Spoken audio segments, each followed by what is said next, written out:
Hello great മീഡിയസിലേക്ക് സ്വാഗതം. 2024 national അവാർഡിന് മമ്മൂട്ടിയുടെ 4 സിനിമകളാണ് മത്സരിക്കുന്നത്.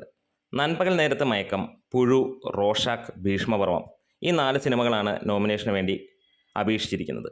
ഇതിൽ ഫൈനൽ റൗണ്ടിലേക്ക് എത്തിയതായി അറിയപ്പെടുന്നത് നൻപകലും പുഴുവും ആണ് എന്നുള്ളതാണ്. റോഷാക്കിലും മികച്ച പ്രകടനമാണ് മമ്മൂട്ടി കാഴ്ചവെച്ചിരിക്കുന്നതെന്നറിയാം. ഈ 4 സിനിമകൾ എടുത്താലും വ്യത്യസ്തമായ രീതിയിൽ തന്നെയാണ് മമ്മൂട്ടിയുടെ പ്രകടനം.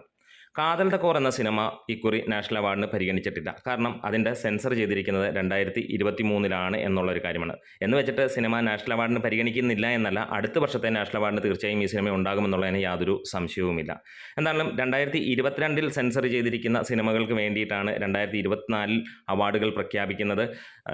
നമ്മുടെ കൊറോണ കാലഘട്ടത്തിൽ ഉണ്ടായ ആ ഒരു കാര്യങ്ങൾ കൊണ്ടാണ് അങ്ങനെ ഒരു ഡിലേ വന്നിരിക്കുന്നത്. അതായത് ഓഗസ്റ്റ് മാസം പകുതിയോടെയായിരിക്കാം ഇതിൻ്റെ ഫൈനൽ റൗണ്ട് ചർച്ചകളും കാര്യങ്ങളും ഒക്കെ ആയിട്ട് വരാൻ പോകുന്നത്. ആരാണ് നാഷണൽ അവാർഡ് വിന്നർ എന്നൊക്കെയുള്ളത് വേറെ തടസ്സങ്ങളൊന്നുമില്ലെങ്കിൽ ഓഗസ്റ്റിൽ തന്നെ ഉണ്ടാകും എന്നുള്ളത് തന്നെയാണ് അറിയാൻ കഴിയുന്നത്.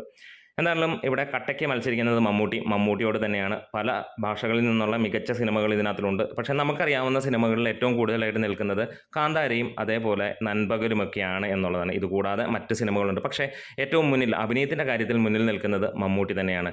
വർഷങ്ങളായിട്ട് നമ്മൾ കണ്ടുവരുന്ന ഒരേ ഒരു കാര്യം തന്നെയാണ്. അതായത് എവിടെ നാഷണൽ അവാർഡിന് സിനിമകൾ സമർപ്പിച്ചിട്ടുണ്ടോ അന്നൊക്കെ മമ്മൂട്ടി മികച്ച രീതിയിൽ തന്നെയാണ് കാണാറുള്ളത്.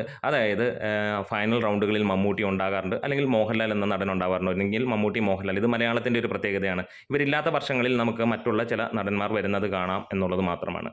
ഇവിടെ ഏറെയും പ്രതീക്ഷയോടെ തന്നെയാണ് ഓരോ വ്യക്തിയും കാത്തിരിക്കുന്നത്.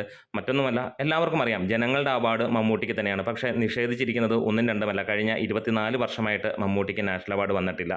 അത് എന്തുകൊണ്ട് എന്നുള്ളൊരു ചോദ്യം തന്നെയാണ്. 24 വർഷം, കഴിഞ്ഞ 10 വർഷമല്ല, 24 വർഷം എന്നുള്ളത് എടുത്തു പറയേണ്ടിയിരിക്കുന്നു. 1999 2000 അദ്ദേഹത്തിന് അവസാനമായി നാഷണൽ അവാർഡ് ലഭിച്ചിരിക്കുന്നത്. ഒരുപക്ഷെ അതിനുശേഷം ഒരുപാട് സിനിമകൾ അദ്ദേഹത്തിന് നാഷണൽ അവാർഡ് ലഭിക്കാൻ അർഹതയുണ്ടായിരുന്നു. ചിലതൊക്കെ ഒഴിവാക്കാൻ കഴിയാത്തത് തന്നെ ഉണ്ടായിരുന്നു. എന്നിട്ടും അദ്ദേഹത്തിന് ലഭിച്ചിരുന്നില്ല. അപ്പോൾ കാത്തിരിക്കുകയാണ് ആർക്കാണ് നാഷണൽ അവാർഡ് എന്നുള്ളത്. ഭൂരിഭാഗം മമ്മൂട്ടി ആരാധകരും എതിരാളികളും പ്രതീക്ഷിക്കുന്നു മമ്മൂട്ടിക്ക് നാഷണൽ അവാർഡ് ഉണ്ടാകില്ല എന്നുള്ളത്. പക്ഷേ കൊടുക്കാതിരിക്കാൻ കഴിയില്ല എന്നുള്ളത് അവർക്ക് എല്ലാവർക്കും അറിയാവുന്നതാണ്. എന്തായാലും കാത്തിരിക്കാം. അതിപ്പോൾ നൻപകലാണേലും കാതലാണേലും മമ്മൂട്ടിക്ക് തന്നെ എന്നുള്ളത് നമുക്ക് ഉറപ്പാണ്. ഈ കാതൽ അടുത്ത വർഷമാണ് വരാൻ പോകുന്നതെങ്കിലും അതിലും പ്രതീക്ഷ അങ്ങനെ തന്നെയാണ്. കാത്തിരിക്കാം. നൻപകൽ, പുഴു, റോഷാക്ക്, ഭീഷ്മ ഈ സിനിമകളിൽ അല്ലെങ്കിൽ ഈ സിനിമകളുടെയൊക്കെ പ്രകടനം നിങ്ങൾക്ക് എങ്ങനെയാണ് തോന്നിയത്? അതുപോലെ തന്നെ നിങ്ങൾ എന്താണ് പ്രതീക്ഷിക്കുന്നത്? എനിക്കറിയാം ഒരുപാട് കമൻസിലൂടെ പറയാൻ പോകുന്നത് മമ്മൂട്ടിക്ക് കിട്ടില്ല, അദ്ദേഹത്തിൻ്റെ പേര് മമ്മൂട്ടി എന്നുള്ളതാണ്.